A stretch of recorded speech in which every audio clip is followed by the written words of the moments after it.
नमस्कार, आप देख रहे हैं नेक्स्ट 9 न्यूज पॉलिटिकल बाइट में हूं आपके साथ दीपक गुप्ता। उपराष्ट्रपति चुनाव के मतदान के लिए 24 घंटे से भी कम का वक्त बचा है। देश का अगला उपराष्ट्रपति कौन होगा, इसका जवाब हमें 9 सितंबर को मिलेगा, जब सभी सांसद सामने आकर अपने मत का प्रयोग करेंगे और चुनेंगे देश का अगला उपराष्ट्रपति। एनडीए दल की तरफ से सीपी राधाकृष्णन जी को आगे किया, तो वहीं विपक्ष ने अपने उम्मीदवार के रूप में बी सुदर्शन रेड्डी को। लेकिन सांसद किसको समर्थन करेंगे? ये चुनाव कुछ ऐसा रहता है जहां गुप्त मतदान होता है। कई बार वोट कुछ अमान्य भी रहते हैं कुछ कारणों की वजह से, और कुछ सीटें खाली भी हैं। तो इन्हीं सब चीजों को हमें गौर करना है।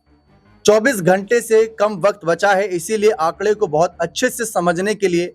हम यहाँ पर जानेंगे हमारे खास वरिष्ठ सहयोगी अमन सर से कि इस वक्त फिलहाल सिचुएशन क्या लग रही है, किसके चांसेस ज्यादा हैं। रेड्डी के लगातार बयान इस बीच हमने सुने, उन्होंने कहा कि मुझे अपनी 100% जीत पर यकीन है। सांसदों से अपील कर रहे हैं कि दलगत भावना से ऊपर उठकर इस चुनाव में हिस्सा लीजिएगा और अपनी मन की आवाज सुनिएगा। संविधान की रक्षा मैं करूंगा। सीपी राधाकृष्णन जी के पक्ष में एनडीए के साथी आ रहे हैं, लेकिन यहाँ आंकड़े क्या कह रहे हैं ये जानना चाहेंगे। दीपक, जाहिर बात है कि जिस तरह का ये चुनाव बन रहा है उसमें कई तरह की बातें निकल कर सामने आती हैं। चूंकि सुदर्शन रेड्डी भी लगातार इस बात की कह सकते हैं चर्चा कर रहे हैं कि भाई बहुत सारे लोग ऐसे हैं जो मुझे गुप्त रूप से मतदान कर सकते हैं, क्योंकि यहाँ पर जो पार्टियों का एक तरीके से व्हीप होता है, प्रोटोकॉल होता है, उसको तोड़कर भी लोग कई बार वोट करते हुए नजर आते हैं। अगर हम कह सकते हैं संसद की स्थिति पर नजर डालें तो यहाँ लगभग कह सकते हैं लोकसभा में 542 सांसद हैं, और अगर हम दो राज्यसभा की बात करें 239, यानी दोनों मिलाकर 781 सांसद हैं जो इस पूरे चुनाव प्रक्रिया में हिस्सा लेंगे,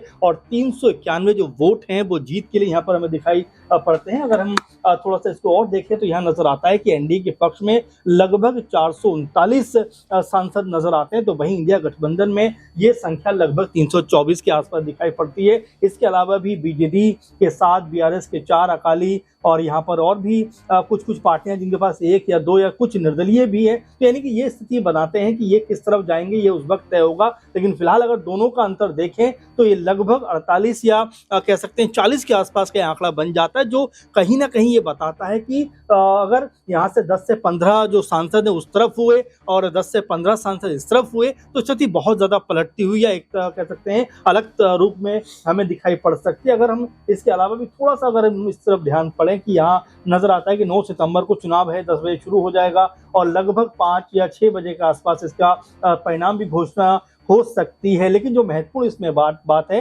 हर एक वोट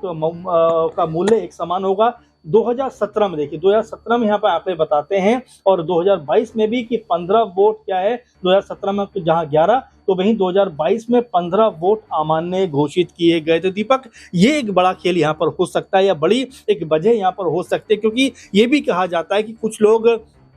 जो है अपना वोट ना देने के लिए उसको गलत तरीके से भी यूज करते हैं, जिससे उनका वोट जो है वो अमान्य चला जाता है। यानी एक तरीके से कहा जाए तो ये आंकड़ा कम नहीं दीपक, 15 वोट यहाँ पर अगर इस तरह अमान्य हुए हैं, और अगर यहाँ अगर स्थिति 2025 की देखें तो यहाँ पर अगर कुछ सांसद जो लगातार सुदर्शन रेड्डी भी बात कर रहे हैं कि भाई अगर उनके पक्ष में आते हैं, चूंकि क्षेत्रवाद की इसमें कहीं ना कहीं बात आ जाती है, जो आंध्रा से वो आते हैं, तो उसी नाते वो ये कहते हुए दिखाई पड़ते हैं कि आंध्रा के जो सांसद हैं वो गुप्त रूप में मुझे मतदान कर सकते हैं, और साथ में 63% की वो बात करते हैं कि जो लोग लगभग देश के 63% हिस्से पे राजनीति करते हैं या उनका कहीं ना कहीं कोई प्रतिनिधित्व वहां पर दिखाई पड़ता है, तो उनके पक्ष में ये माहौल बनता हुआ दिखाई पड़ेगा। क्योंकि अभी ये आंकड़ों पे हम लोग बात कर रहे हैं, लेकिन जमीनी स्तर पर क्या कुछ निकल कर सामने आता है, क्योंकि अभी भी हमने देखा कि जिस तरह राधाकृष्णन जी को लेकर ये कहा जा रहा है कि जिस तरह से उनको एक्टिव होना चाहिए, जिस तरह बयानबाजी उनको करनी चाहिए, वैसा वो नजर नहीं आ रहे हैं। क्या वो जीत के लिए पूरी तरह से आश्वस्त हैं, या वाकई में इसके पीछे कोई बड़ी वजह है जिसको लगातार सुदर्शन रेड्डी उठाते हुए दिखाई पड़ रहे हैं? देखिए सर, अगर हम उसी पहली तस्वीर पर जाएं तो उसमें हमको देखने को मिलता है कि यहाँ पर लिखा है कि सांसद की 1 सीट खाली है और 6 सीट जो है राज्यसभा में खाली है। तो ये भी आंकड़े गौर करने वाले हैं। जो सीटें जो ये 7 सीटें हो जाती है खाली। अब जैसे कि अगर हम एग्जाम्पल समझे, शिबू सोरेन जो राज्यसभा सदस्य थे उनका निधन हुआ, और भी कई सारे ऐसे सांसदों की अलग अलग स्थितियां रहेंगी, और कौन पहुंच पाएगा, कौन अपने मत का प्रयोग कर पाएगा, क्योंकि कई राज्यों में बाढ़ की स्थिति है, बड़े बड़े सांसद सब अपने क्षेत्रों में व्यस्त भी नजर आ रहे हैं, और क्या हालात रहते हैं वो सारा ग्राउंड पर ही सिचुएशन समझ आ पाएगी। क्योंकि कोई चैनल दावा कर रहा है कि अगर 32 सांसद इधर आ गए तो इंडिया दल जीत जाएगा, कोई कह रहा है 35 सांसद आ गए, कोई कह रहा है अब यहाँ जैसे लिखा है 48 सांसद। तो यही जो खेल है ये हमें एग्जैक्ट जब 9 तारीख को मतदान होगा उसी की शाम को जब रिजल्ट अनाउंस होगा तभी पता चलेगा। यानी किसी का आंकड़ा अभी हम ये नहीं कह सकते कि ये तय है। लेकिन फिलहाल अगर हम प्रचार के नजरिए से देखिए, जिसने सबसे ज्यादा सुर्खियां बटोरी वह थे बी सुदर्शन रेड्डी, जो लगातार बयानबाजी कर रहे थे। यहां तक कि एक समय पर ऐसा लगा कि ये चुनाव कुछ उपराष्ट्रपति पद के लिए तो है, बहुत बड़े पद के लिए है, लेकिन जिस तरीके से विधानसभा के चुनाव होते हैं, बयानबाजियां होती हैं, वही कुछ यहाँ पर रेड्डी अपने नजरिए से करते नजर आए, क्योंकि वो अपनी जीत चाहते हैं और वो चाहते हैं कि चुनाव से पहले इतनी कोशिश करूं ताकि कल को अगर हार भी जाऊं तो ये ना रहे कि मैंने प्रयास नहीं करा था। तो रेड्डी के प्रयास और राधा कृष्ण जी के प्रयास को आप कैसे देख रहे हैं? देखिए, बिल्कुल प्रयास तो कर रहे हैं, बयानबाजी कर रहे हैं, लेकिन राधा कृष्णन जी के बारे में ये लगातार कहा जा रहा है कि जिस तरह से मजबूती के साथ में एनडीए कुंभ ने उनको उतारा है, उतनी ताकत के साथ में उन्होंने प्रचार प्रसार नहीं किया। जैसा कि मैंने पहले भी कहा कि हो सकता है या तो अपनी जीत के लिए बिल्कुल आश्वस्त हैं, क्योंकि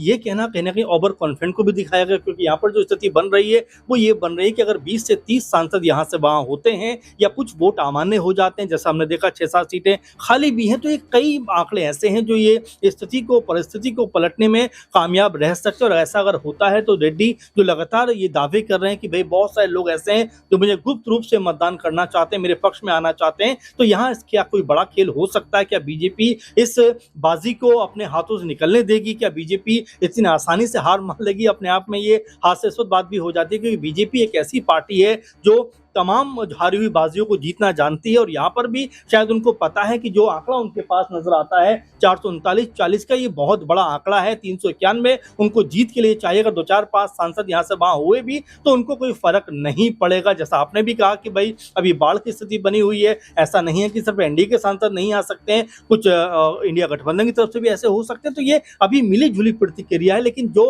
अगर हम मजबूती के साथ में देखें, अगर हम ये देखें कि जो रणनीतिक तौर पर चीजें बनाई जा रही है उसमें एनडीए कुनबा पूरी तरह से मुझे ऐसा लगता है कि आश्वस्त है कि जीत उनकी यहां पर होने वाली है, क्योंकि आंकड़े भी उनकी तरफ ये गवाह बनते हुए दिखाई दे रहे हैं कि जहां 324 के आसपास से इंडिया गठबंधन के पास है, तो वहीं बीजेपी लगभग 439 से 40 के आसपास नजर आती है, जो अपने आप में दीपक बहुत बड़ा आंकड़ा बन जाता है। और अगर 10-5 सांसद, जैसा हम बार बार कह रहे हैं कि कुछ अमान्य वोट भी हो जाते हैं या 2-4-5 सांसद यहां से वहां भी हो जाते हैं, तो एनडीए के पक्ष वाले प्रत्याशी को यानी कि राधा कृष्ण जी को कोई फर्क इससे पड़ता हुआ नजर नहीं आएगा। हाँ, ये अगर ऐसा हो कि क्षेत्रवाद को देखते हुए अगर 30-40 लोग जो तुरंत उस तरफ से इस तरफ आ जाएं, तो कहीं कोई स्थिति कह सकते हैं अलग बनती हुई दिखाई देगी। फिलहाल अगर देखा जाए तो यहाँ भले ही बहुत सारी कह सकते हैं चर्चाएं इसको लेकर हो रही हूँ, लेकिन अगर आंकड़ों पर निगाह डालें तो ऐसा लगता है कि एनडीए प्रत्याशी राधा कृष्णन मजबूत स्थिति में दिखाई पड़ रहे हैं। फिलहाल मजबूत स्थिति में है, लेकिन इस बात में कोई जवाब नहीं। यहाँ पर जिस तरीके से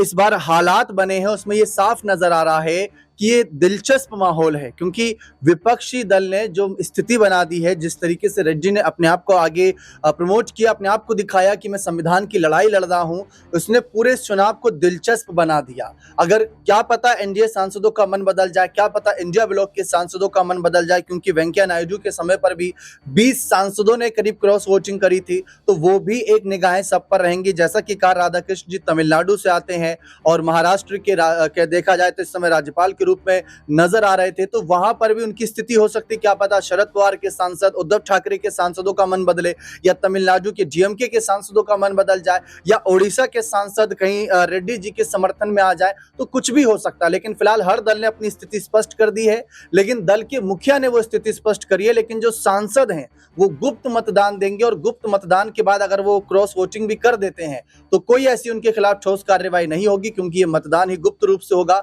अब ऐसी स्थिति में देखते हैं कल क्या नतीजे आते हैं। बने रहे चैनल के साथ, बहुत बहुत शुक्रिया।